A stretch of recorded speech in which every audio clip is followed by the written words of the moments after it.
Hello everyone, I'm Black Marvin for Ghost Hack, and today we're going to do a big progressive Psytrance delay inside FL Studio. Let's go.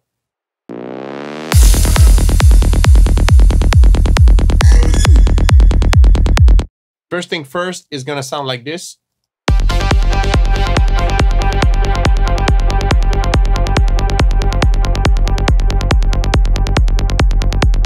So the correct recipe for that would be multiple delays, synergizing with each other, and filtered correctly. The two last points are really important because synergizing with each other and filtered correctly doesn't mean just like something like this, okay? This is not a big progressive Psytrance delay. So in this case, there's 3 delay. Well, I'm counting 2 here, and there's also the one built in here, built in the Serum Preset. So that makes 3. We could work with only the 2 here, but it gives more texture to have the one from Serum too. I'm working with that preset. I'm just gonna remove the effects here. This is the preset Nude from the lead, and this is coming from Psytrance Awakening 3.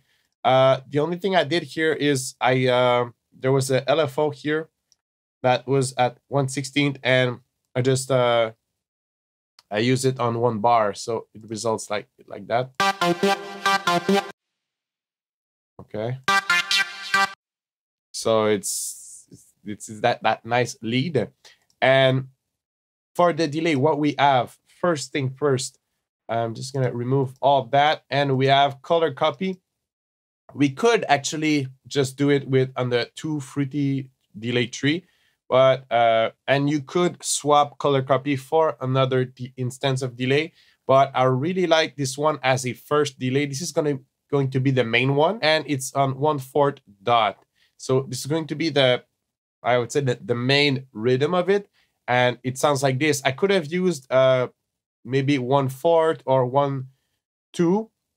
The thing is, I would have to change the second delay. Okay, so you can see that there's going to be a main tap, first delay tap, and this one is the ColourCopy, and we're gonna add a second delay that synergizes with the first one and gives a second action, but a lesser action and a more filtered action than the first one. But first, let's hear the main one here.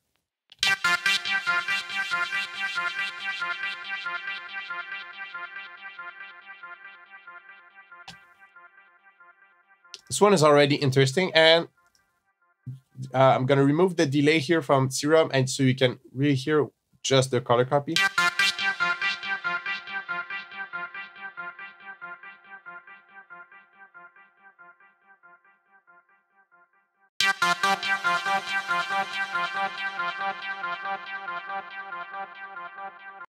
So it's already rolling a bit.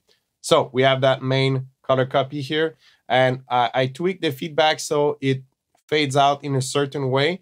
And there's the brightness is around here. If there's too much brightness, it's like it's high pass, and there's a lot of high frequencies, so too much is not good.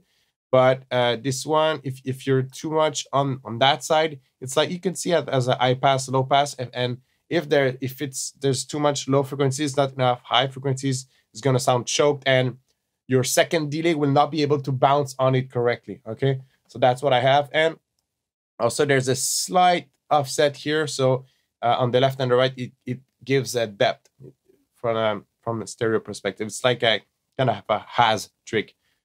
And this is our second delay, fruity delay 3.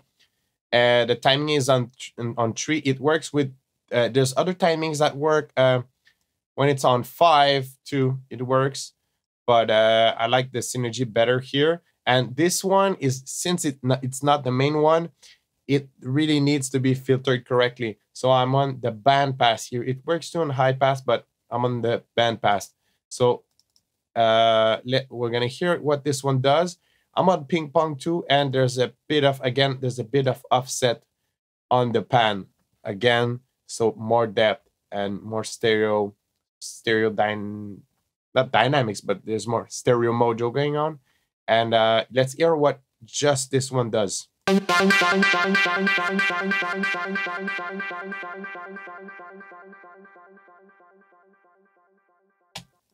And the two delays together.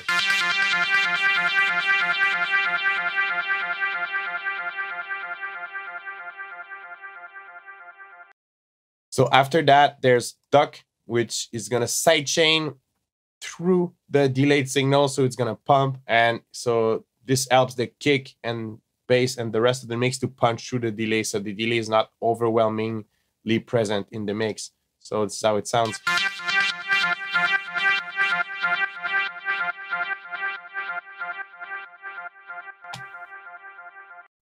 Also added some reverb here with OrilRiver. It's the settings, and one thing I did, because we need to keep in mind, it needs to be, when I say filtered correctly, it also means EQ'd. We want to keep out the low frequency soup that it can create. So we need to keep out of that. So there's the gain is at minus 24 on the high pass filter. It's like a low shelf, and it's cutting at around 700 hertz. So it sounds like that.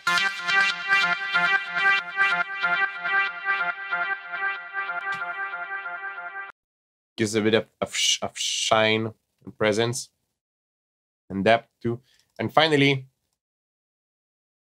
double high pass here. And since I'm hearing something, we can maybe get rid of some honky or resonant frequency here.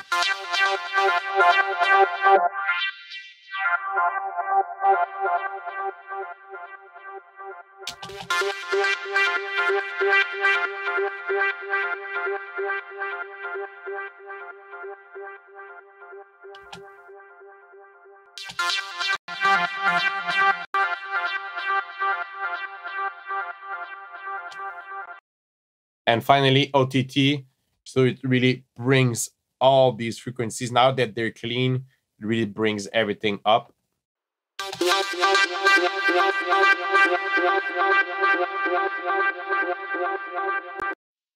And you know what? Actually, another, since OTT is really, it's really powerful, we're gonna clean more.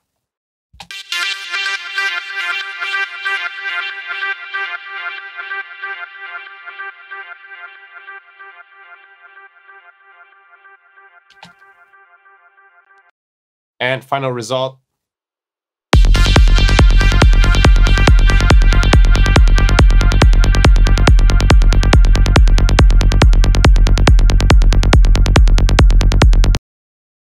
And like I said, it works with another timing, but this one is different. If we put it on 5 here.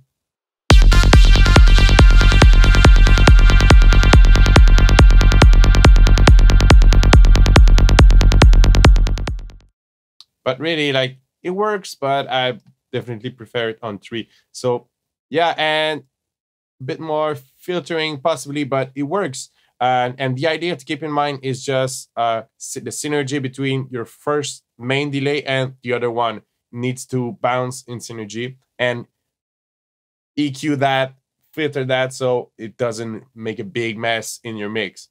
So that's it. That's how you do a big progressive Psytrance delay. Like that, you can, like I said, you can swap delay, you can swap the reverbs, the EQs, the sidechain plugin. It's just keep in mind that you need to apply those types of effects, could be on other plugins. And when I say progressive Psytrance delay, I mean, could be in full-on, but usually full-on is more charged, there's more elements there. In progressive Psytrance, there's more space, there's more room for long delay tails like that. I'm sure you can think of some artists that use techniques like that. That's it. I hope you enjoyed the video. I hope you learned something today. And don't forget to subscribe if you like the video for more content by myself or other Ghost Act producers. I'm Black Marvin for Ghost Act, and I will see you in another video. Cheers.